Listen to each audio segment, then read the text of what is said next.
અમદાવાદમાં દુઃખદ પ્લેન ક્રેશનો મામલો સામે આવ્યો છે, જેમાં વિસનગરના પતિ પત્ની પણ પ્લેનમાં સવાર હોવાની વિગતો સામે આવી છે.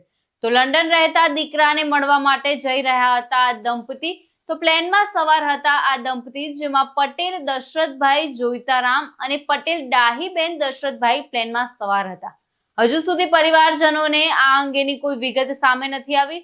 તો આજે સવારે મોટો દીકરો રિંકેશ એરપોર્ટ મૂકવા ગયો હતો, જેમાં હાલમાં રિંકેશનો કોઈ સંપર્ક નથી. હું પટેલ બાબુભાઈ જોઈતારામ બોલું છું અને એ પ્લેનમાં જવાવાળા પટેલ દશરથભાઈ જોઈતારામ એટલે એ બેન દશરથભાઈ મારો એ ભાઈનો જે પ્લેનમાં બેસ્યા ભાઈનો દીકરો રિંકેશ કુમાર દશરથભાઈ એમને મૂકવા માટે ગયેલો છે. ત્યાંથી કોઈ માહિતી નહીં અને લંડનમાં અંદર એમનો આ જે પ્રેક્ટિસ પ્લેનમાં બેસવાના એમનો છોકરો કેતન કુમાર અને એમના છોકરાની બહુ બે લંડનમાં છે અને અમને બેને ફરવા માટે બોલાયા હતા, મા બાપના મમ્મી પપ્પાના. એટલે આ ફરવા માટે આ લોકો સવારે નીકળ્યા. પ્લેન 1 વાગ્યાનું હતું. ત્યાર પછી શું પ્રોબ્લેમ થયો એ હજુ અમને કોઈ માહિતી નહીં, પણ બ્લાસ્ટ એવું લાગે કે આ પ્લેન દુર્ઘટના અમદાવાદ લંડન વાળી અમારી કદાચ હોય, કોઈ બાકી માહિતી નથી. આ બાબતે તમે પોલીસ તંત્રને કે કોઈને હાલ પોલીસ તંત્ર અત્યારે મને તો એવી કોઈ માહિતી મળતી નથી કે હવે જોન આવે અહીંથી જોન આવે તો અમે જોન કરી શકીએ. બરાબર.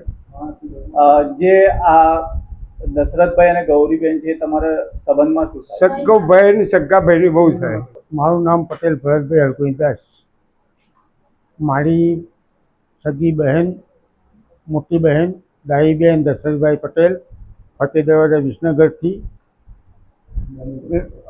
લંડન જઈ રહ્યા હતા. કોઈ ઘટનાની કોઈ આપણને જાણ થઈ હોય કે ઘટનામાં જ્ઞાનમાં તો શું છે કે જે પ્લેનમાં બેઠા એટલી અમને જાણ છે, પછી શું થયું એમના કોઈ સમાચાર અમને મળ્યા નથી. ત્યારે બીજી તરફ મહેસાણાના અમદાવાદ પ્લેન ક્રેશમાં વિસનગરની યુવતી અંકિતા પટેલ પણ પ્લેનમાં સવાર હોવાની વિગતો સામે આવી છે, જેમાં 14 ડિસેમ્બર 2024માં લગ્ન બાદ લંડન રહેતા પતિ પાસે જઈ રહી હતી અંકિતા. તો અંકિતાના નણંદે કહ્યું હજુ સુધી તેમની પાસે કોઈ વિગત નથી આવી અને સરકારને વિનંતી કરીએ છીએ કે અમને વિગત આપે. ભાવેશ કુમાર, આજે જે અમદાવાદથી લંડન ફ્લાઇટ જતી હતી એમાં મારા માસીના દીકરાની વહુ અંકિતા પટેલ, જે પોતે પહેલી વાર લંડન જતી હતી. મારા ભાઈના મેરેજ 14 ડિસેમ્બરના દિવસે થયા હતા અને પ્રથમ વખત મારો ભાઈ ત્યાં જોબ કરે છે, એટલે પહેલી વાર જ ત્યાં જતી હતી. પણ હાલ આ બપોરે જે દુર્ઘટના બની એમાં કોઈ સત્તાવાર હજી એની માહિતી નથી, કોઈ એમના સમાચાર નથી. તો સરકારને વિનંતી કે સમાચાર જલ્દી આપે અમને. આ બાબતે તેઓ કેટલા વાગે સવારે નીકળ્યા હતા? 7:30 નીકળ્યા હતા અહીંથી. હજુ સુધી કોઈ સંપર્ક થયો? ના, કોઈ સંપર્ક નથી. વસીમ મંસૂરી સાથે ચક્રવાત ન્યૂઝ, વડનગર.